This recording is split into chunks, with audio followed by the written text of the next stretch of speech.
Alright, welcome back to the Agamemnon Game Review. The Warlock Journal.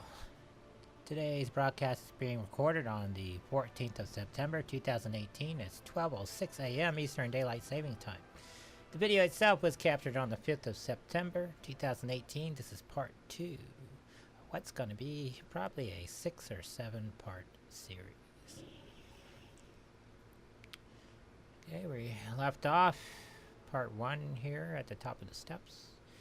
We went back and we figured out how to get the king to this spot. So we're going to continue on doing our quest. Details is working really good and we haven't experienced any UI problems with the game. I'm going to categorize them as map bugs or glitches. My understanding of the difference between a glitch and a bug, at least the technical understanding, is that a bug is something that is within the software code itself, meaning it will occur all the time because it's physically written into the program. A glitch is something that occurs outside of the program, between the software and hardware and all the intermediate pieces. And to work on a lot of systems, they call it was it your interface? Get the actual terminology, but anyway, the all the intermediate stages within your system, glitches can occur. And generally, what you have to do is restart the system to clear them out.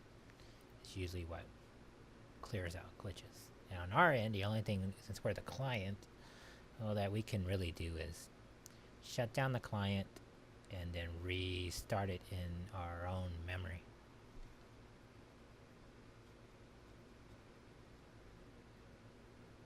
So here we go. This guy's basically telling us to go kill the 2 guys on the side, which we've already done, but we didn't know. Now we got the official in-game quest to do it. Watch yourself within our city. Rastakhan.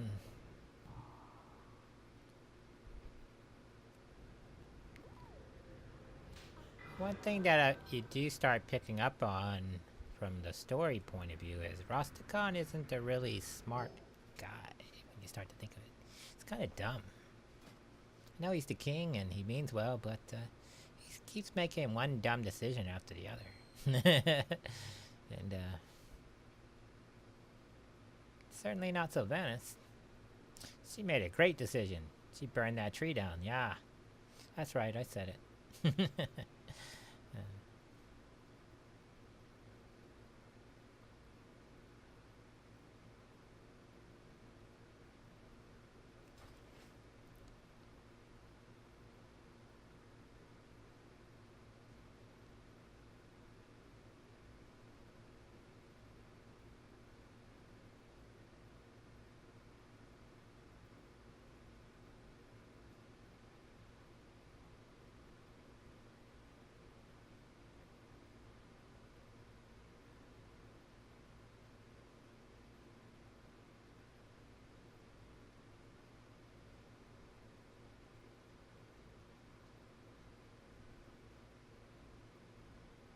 Yup, first he said we gotta go kill a bunch of these dudes. That's what he's saying. We gotta teach these upsetters a lesson. Usurpers, that's what I'm thinking.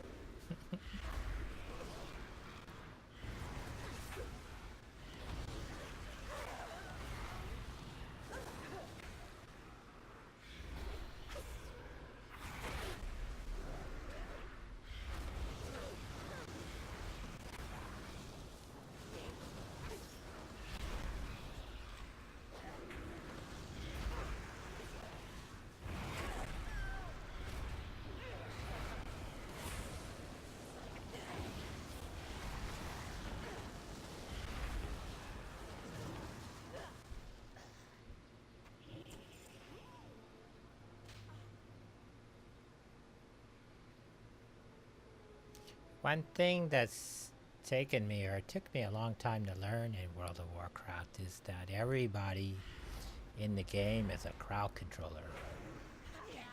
Where in other games you have specific characters who fulfill that role, here everybody in the party has some level of crowd control. So like with demonology, your two biggest things are fear and your shadow fury. And they're not designed to do damage, they're designed to do effect. So one is a single target, the other is AoE power. Now when you bring the succubus, use a succubus, her attack, her lash power is an AoE power. It hits people within an area effect, and then which has a potential to knock people back, which is essentially crowd control. And it prevents the enemy from massing up on you. And two, her seduce is technically a holding power. Now, your bread and butter crowd control is fear. So use that wisely.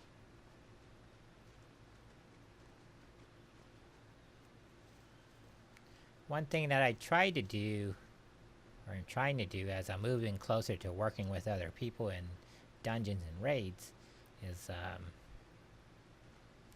paying more mind to crowd control. But there's a trade-off, because when you're crowd controlling, you're not really doing any damage. So, but when you're soloing, the demonology takes on the role of both tank and healer for your pets. And when you function within your respective horde here, you have to remember your pets are mainly doing all the damage, and you have to keep in mind the health of your actual main pet. Your throwaway pets, ones being casted from your toolbar, it doesn't matter if they die, because they're only on the screen for no more than like 2 minutes. Right? They're gonna be gone within 2 minutes. So it's only your permanent pet that you want to keep alive, and that's why I have the health funnel over on the side and the resolve power over on the side. Because although they affect me, they also affect the pets. And in the middle there, where you see you can cast your regular pet, I always put that first, and then I put Biofiend, since he's a single target guy, and then I put the bomber guys next, bomber bats next, because they're AoE, and then I put the Fellhound power there, and that's so if I activate the Fellhound, that's where it would be permanently slotted. Now, in the next coming days, I went back to using the Felguard and not the succubus, so I deactivated that talent. But in the event that I should activate it at some point, I always try to keep my toolbar a spot designated for that. Then I put the second Fellhound next to that, and what that is that gives you one magic base offensive and one physical attack offensive, being the Felguard and Fellhound. It's actually called a Fell Hunter, I believe. I call it a Fellhound because it's basically a big dog. Like the Death Stalkers, I normally refer to them as Fellhounds because they remind me of dogs. So, if you hear me saying Fellhound, I'm referring to the Death Stalkers.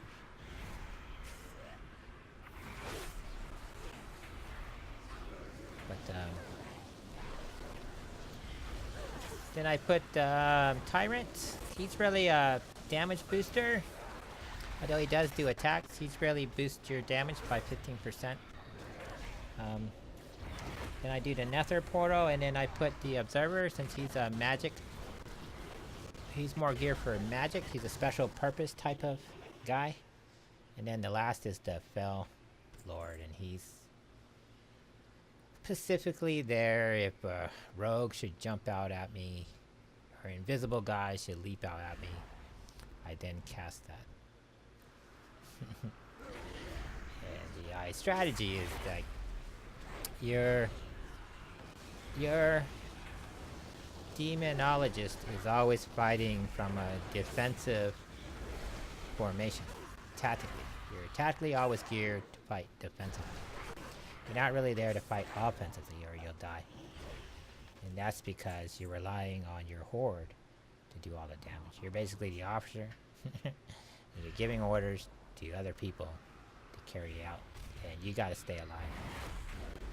And so, as I was saying in the first part, you have to imagine an 80-meter diameter circle around your character.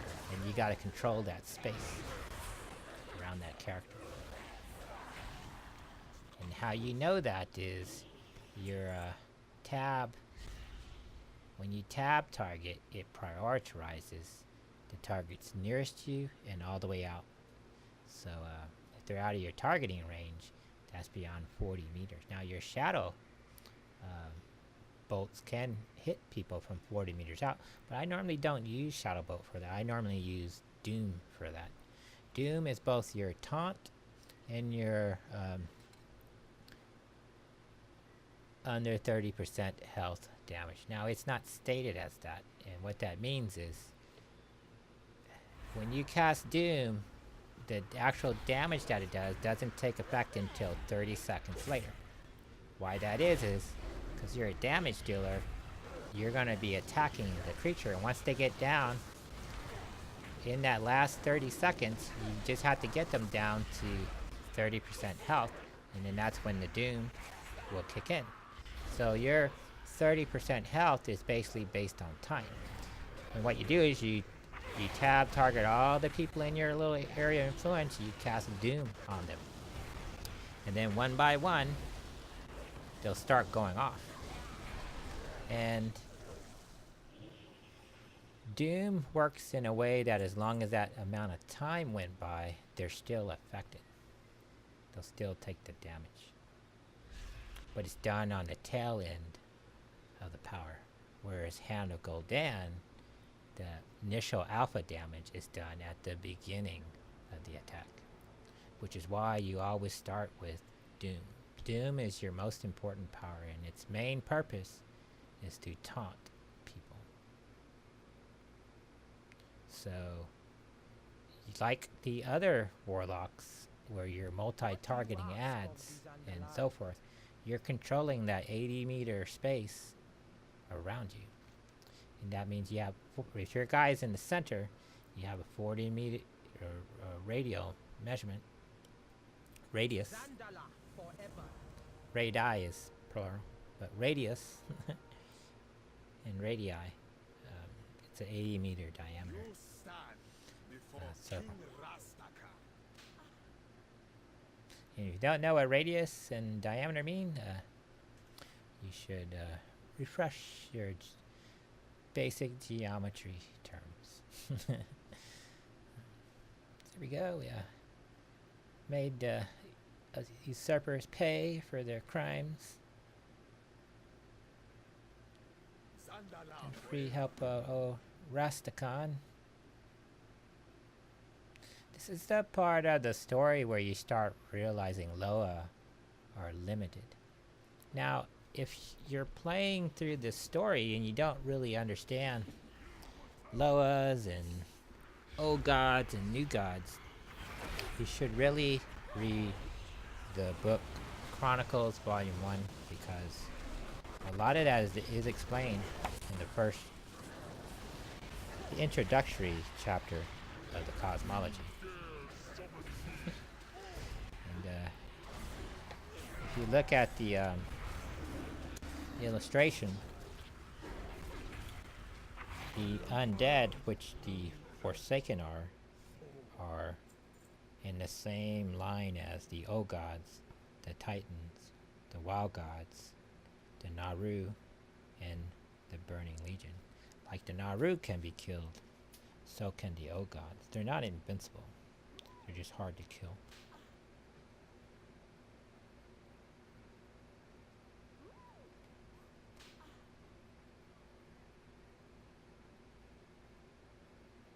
Just like in the outermost tier, death, shadow, order, life, light, and disorder. Neither one is more powerful than the other, but they all share a common cycle. So, and what that means is the Loa are basically low-level gods, kind of like old gods or titans. I don't think they're as powerful as the titans, but they live closer to the realm of mortals. One of the things you're learning in the story of the Loa, is that they're not all powerful. They can be killed. They can be manipulated. They can be duressed. We're beating these two guys down again. We already beat them, so we know we can just knock these guys out.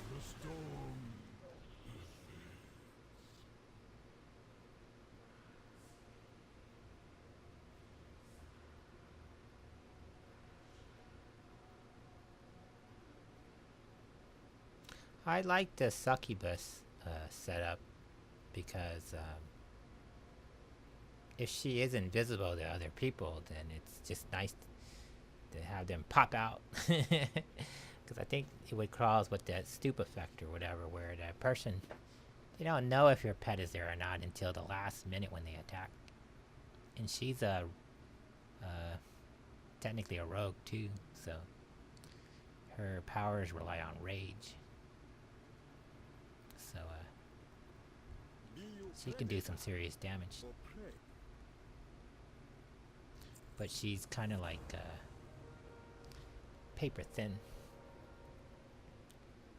Sometimes as a warlock, it's better to let the demon die and just recast it than waste time healing it. So you gotta pick your battles there. You have to. Is it more effective to heal the demon than or cast a new one? So it doesn't cost any shards to heal a demon.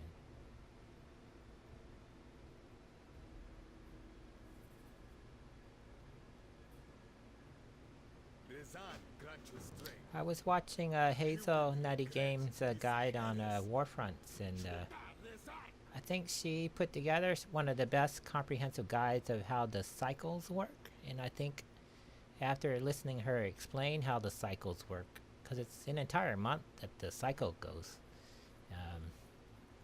I can understand where a lot of people during the first week of the rollout of it were I don't want to say we're disparaged. Despairing comments. Because if you look at a lot of videos, people were like on a line just standing around waiting because they had to wait for the horde to complete their cycle.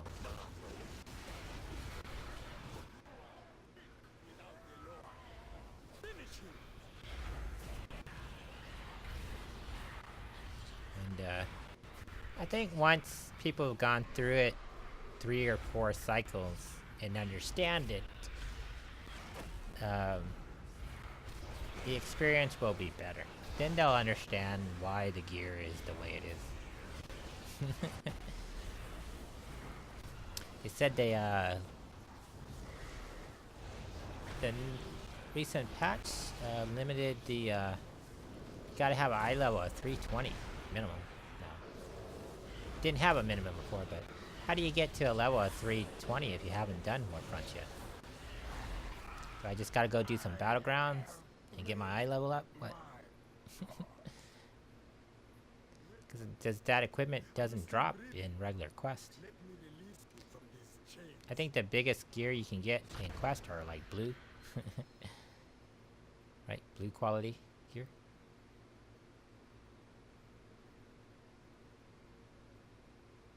Here's the Razan. One of the things that comes up on not the 6th but on the 7th of September is we do our first dungeon in the game, which was awesome. I was kind of had a lot of anxiety doing it because it's the first time I did a dungeon in Battle for Azeroth. And the gear is a little different, and I wasn't sure how I would do, and I did really good.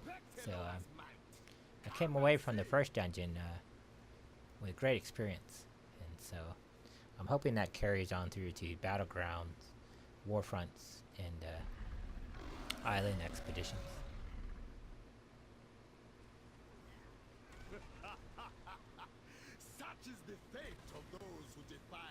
Now, when the game first came out, I wasn't really into Battleground because I wasn't really into PvP. But as of playing other games like Star Wars: The Old Republic, World of Tanks, War Thunder, World of Warships, those are all PvP games, and I love it. And it kind of took my anxiety away from doing PvP, and now I'm kind of like really into PvP, and I really want to do it. And I understand the growth of PvP and how you start, and the grind in PvP is a long grind. A lot of people think PvP is like this instant way to get to great gear, and the problem with PvP, which a lot of people are novice to the actual experience, is you're not just gonna walk into a PvP event and just become a star right away.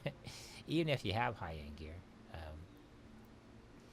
You gotta go through, you're gonna go through growing pains and how to do PvP and overcome PvP and then eventually be successful. Everyone starts off PvP as basically a target, and then as you progress through it and become better at it through actual physical skill and game mechanic skills and understanding interaction and get used to the speed of PvP, then you start becoming better at. The people who are really good at PvP aren't just people that just got up one day and just flipped on a computer and I'm great at PvP.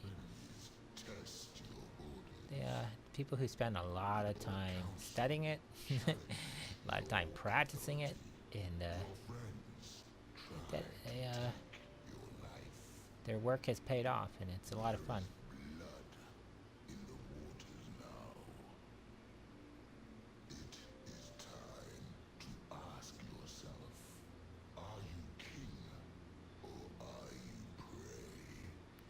The gods calling his king out. My own daughter among them. I did not listen. But I swear to you, and to this champion of the Horde, that I will not rest until I have Zul's head.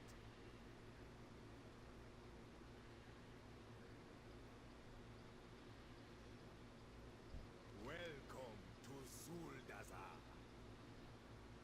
King or prey. It says return to Bane in the Royal Chamber. I was excited when they told me to turn to Bane because he's starting to become more of a vocal character in the quest lore, in the lore, and I like that. As I finish the Nazmir stuff, he becomes more important, and he's the one who's sending Sylvanas direct correspondence, and I like that because it shows even though they have differing opinions on the way to conduct war, Sylvanas is the one relying on Bane to send communications to her because she trusts him in terms of his not necessarily loyalties, that he's not going to try to undermine her. It's the thing that she's concerned about. And that goes all the way back to the story War Crimes.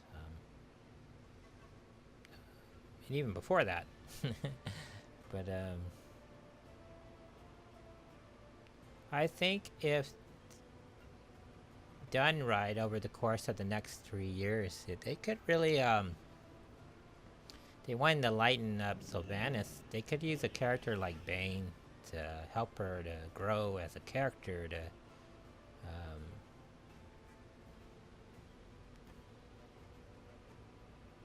I don't know how to phrase it, but she's been sort of a dark character for so long, and her character arc is in a way that the character feels that she's been abandoned by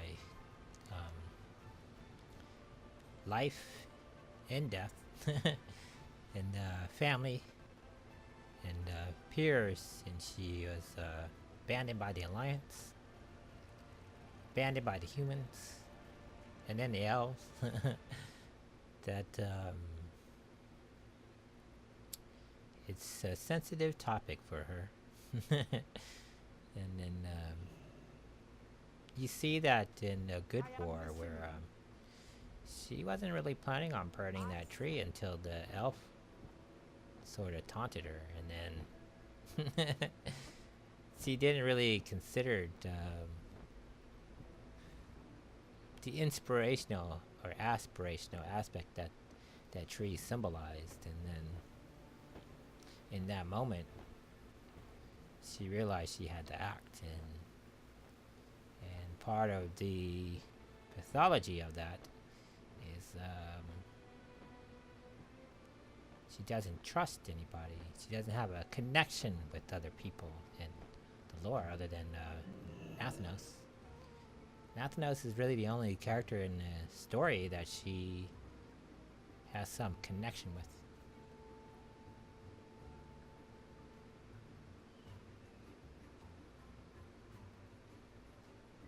We're the Horde champion here.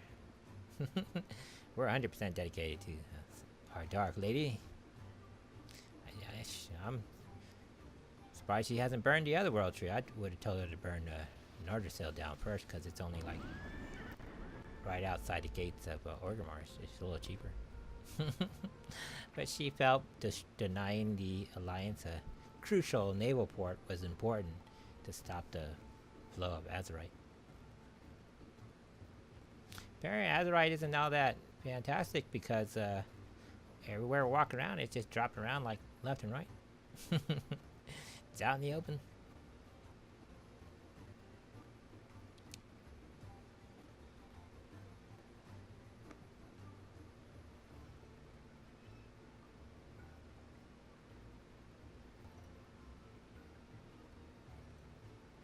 I imagine everything right now in the lore is leading up to BlizzCon. So, I'm planning on buying a virtual ticket, but sometime next week. But I don't know if there's a price on it or not, but I'll have to look into it. I definitely need that Bandy cam.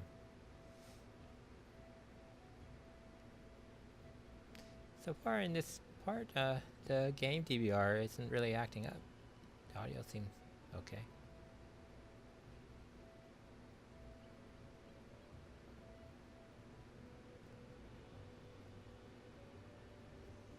As I returned to Nathnos here, I started appreciating the quest guide there on the right a little more. They're prioritizing a bit more.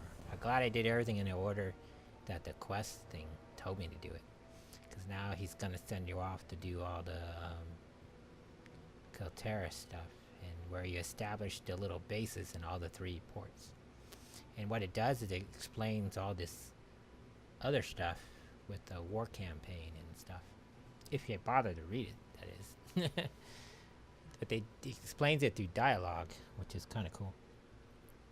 And after experiencing this in the order that you're supposed to, the progressive order, you can see people who are like posting videos and stuff online. You can tell the ones who actually read the dialogue and the people who didn't read the dialogue. She will orchestrate these missions with your help. Now, Garona, is she the same Garona from Warcraft? Follow me. don't remember Garona's last name other than what's being presented to me here, but she's the one. Well, she stabs Anduin. What's his name? Luther. Anduin Luther. But he eventually is killed by Doomhammer there.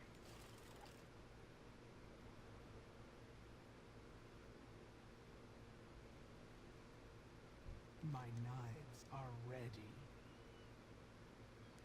So this was for me a very kind of exciting moment because they were actually explaining how this tool works, and I had seen it in a couple of videos, but I was kind of, did I miss something in the story? And then it kind of calmed my anxieties at this point. The War of Shadows, fighting from shadows. That's what Forsaken do best.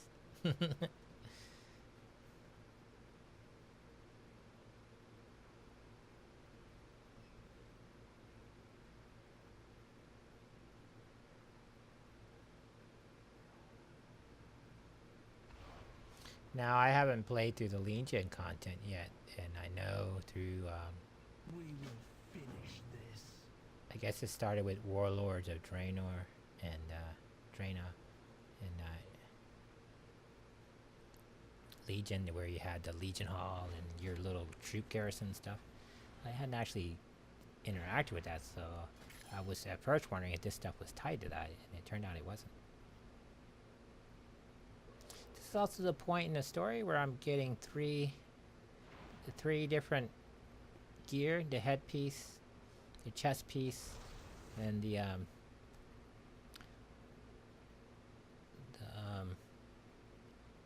shoulder piece, and they're all tied to the necklace. So the true power is the necklace, and they're all tied to I guess they're interfaced with the necklace. At this point, I've only seen those 4 slots affected by Azeroth, so I don't know if that's the staple.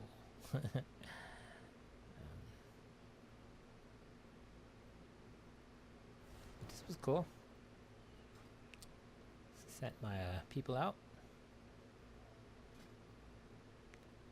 This stuff kind of made war resources seem kind of explained it a little more. I felt eased my tension. I since learned going up to the 13th of September that the night I'm doing the voiceover is that as you get past 116 and on your way to 120, there are all these little chests are going to start popping up, and it starts happening when you get to Nazmir, and they're random. And, that's how you start getting war resources. And some quests give them, and as you do more battleground stuff, I imagine, and the island expeditions, you're going to have to start working for war resources. That's how they did it in Star Wars: The Old Republic. That's how their system works, where it's tied to the Galactic War.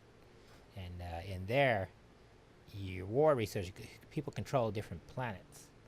And then it took a long time, but eventually expanded out to all the planets in the game. And it's server-wide, so different, like it could be light side or dark side control, but it's mainly Republic, and Sith is the division. But it's controlled by a specific guild. So if your guild wins that planet, you're the controlling guild for that planet, and you park your Star Destroyer. What's the other one? The Republic version of the Star Destroyer over the planet, and then you can use your main orbital facilities.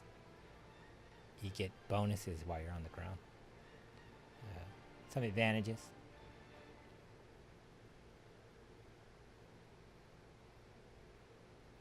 Imagine Warfronts would work similar to that. Now in Star Wars, you can get war resources from all different kind of ways. You can craft it. So if you're mainly like a crafter, you can just make it, and that gives you war resources. And then you can battle for it. You can get it through doing quests and so forth. All kinds of different ways you can do it. PvP was a good way of doing it.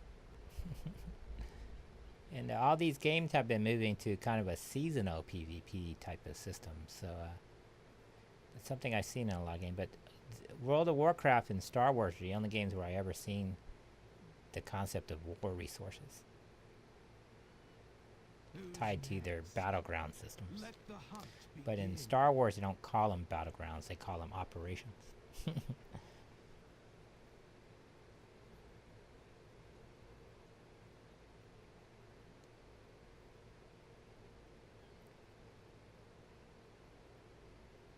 Telling Ed here how I'm starting to see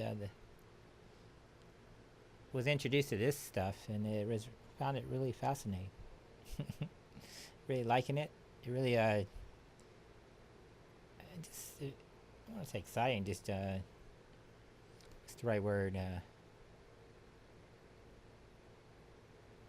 It inspired me to really love the expansion. I was at this point. I felt like everything came together in that moment, and it provided a really good game experience. Catharsis, I guess, would be the experience.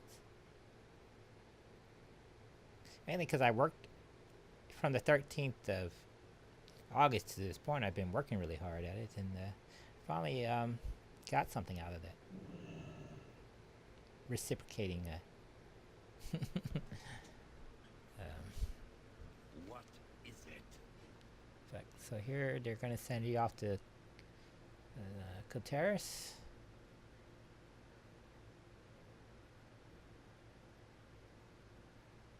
And at this point, my character has never been there, so I was interested in seeing the Horde perspective, because if you look at YouTube, all the perspective of Coteras are all from the Alliance side. You don't really see too many people doing a Horde. People have done like the highlight videos, but they don't really see any comprehensive thing. Unless, of course, you watch our videos, then they're all... Hey, there's Sylvanas. As you command, War Chief. See it done, and dispatch reports of your progress to me. We will not fail you. Safe journey, my lady.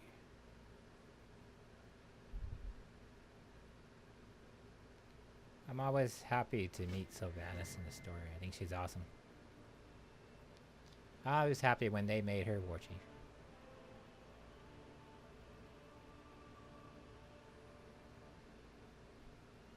Probably the best military commander in the Horde.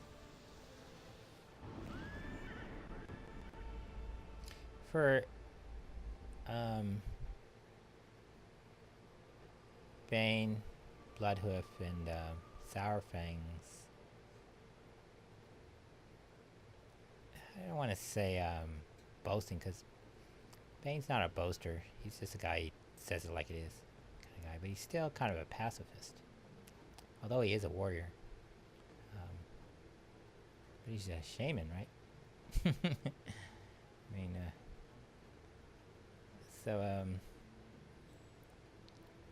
they're not military commanders.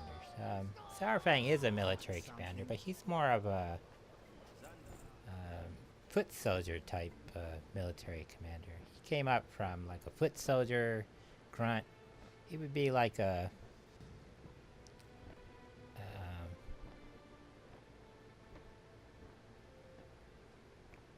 though his title is Overlord, right? High Overlord. He's more of a grunt type leader, and he's not really a someone who would,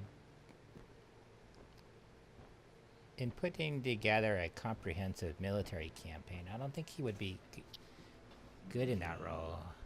Although he's good in the tactical planning, and you see that in Good War. him and Sylvanas planned the whole campaign out, and he's good from if we want to destroy this wall, what do we need? What logistics do we need? How do we get things there? You know. Yeah, and I like that he thinks that way. And you saw that in Northrend, you know. Well, how are you gonna get your war machines there? They had to be shipped there.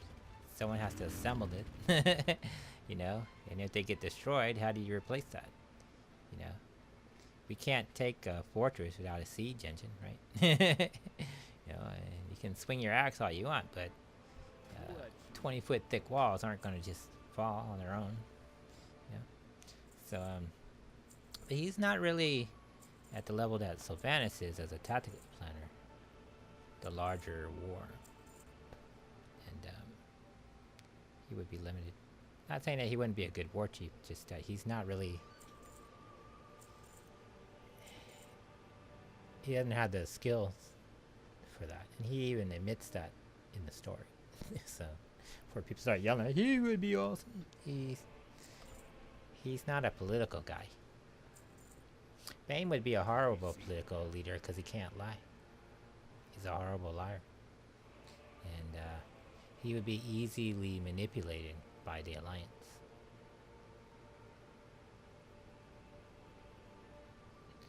And they're lucky that Anduin Wrynn is the king now, but he may not always be king. Or his vote may not sway the other factions within the Alliance all the time. So, and I like that Sylvanas is of the mindset where you have to plan for everything. And I think she learned that in dealing with Arthas Menethil. She learned that the hard way. Not to be naive. And,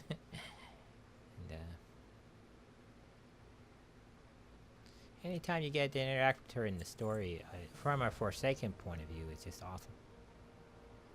Same thing with Bane here. Anytime I get to interact with him, I feel like it's an awesome moment in the story. Finally.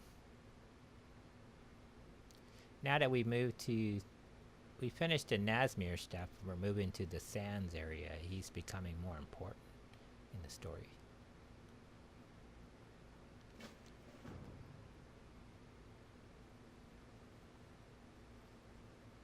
I was listening to Alkalin's theory of he was talking about a connection with Sylvanas and what's his name, Norgoth, the one from the Zara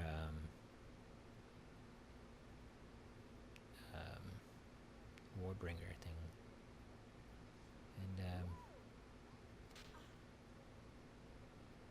And he was saying like they had the same color eyes.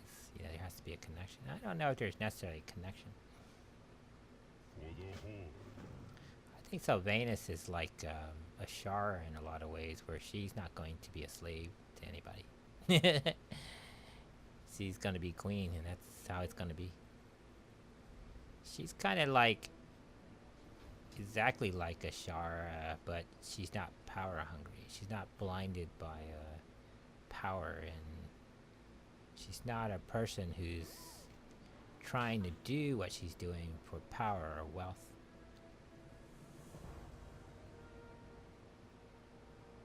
But she has a lot of hate. She has a lot of hate. And I think from her perspective it's understandable in that she's undead. And that's kind of their thing, is undead have a natural hatred for life. And all things that have to do with life is kind of their function. And I think as she's been dead longer in the story, as a character, she's come to grow into that more. She's no longer alive. She's no longer a person of morals, not living morals. And undead have different morals than the living. I think people are starting to see that in the story.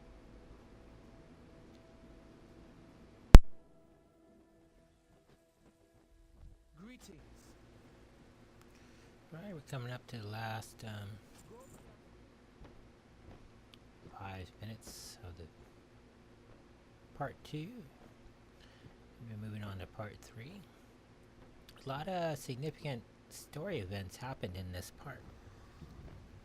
And the next 3 days of videos are going to tie us in with the larger story that's going on in Battle for Azeroth. And it also explains all the different areas that we're going to have to interact with.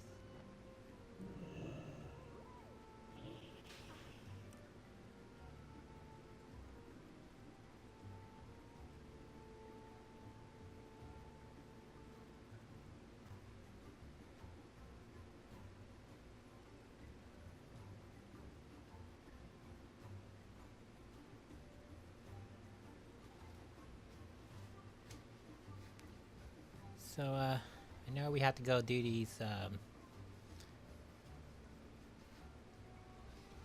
Caltera stuff, but before I went off, I wanted to,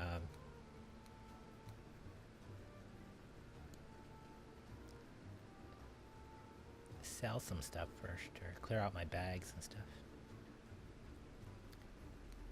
And I knew we were running 50 minutes over, because I set the DVR to only record for an hour, so we were running out of time.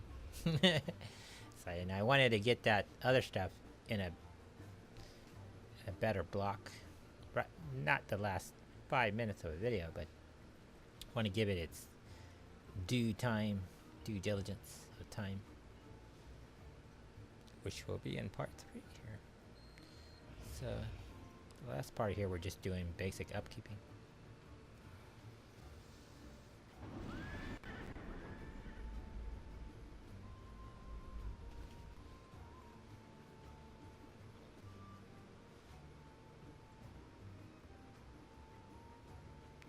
Now, I'm having some anxiety here because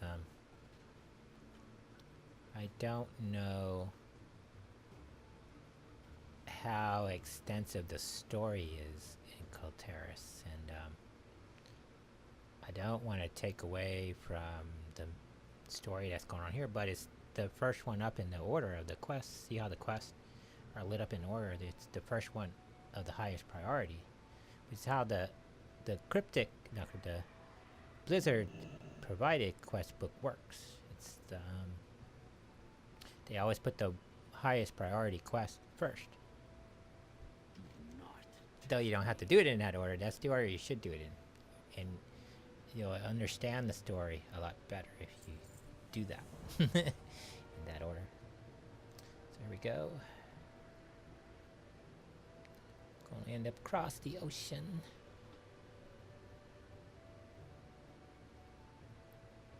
This was a fun part of the lore.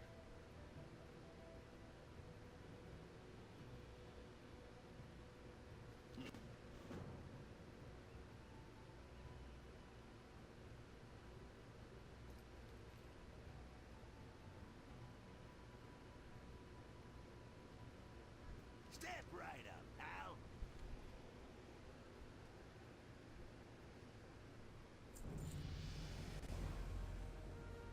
Yeah, 114.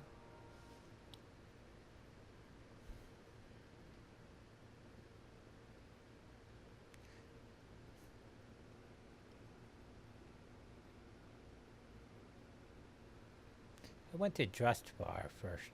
Now, at this point, I have not been to Galterra, so I don't really understand the lay of the land, and I just thought it would be a cool place to go first. I got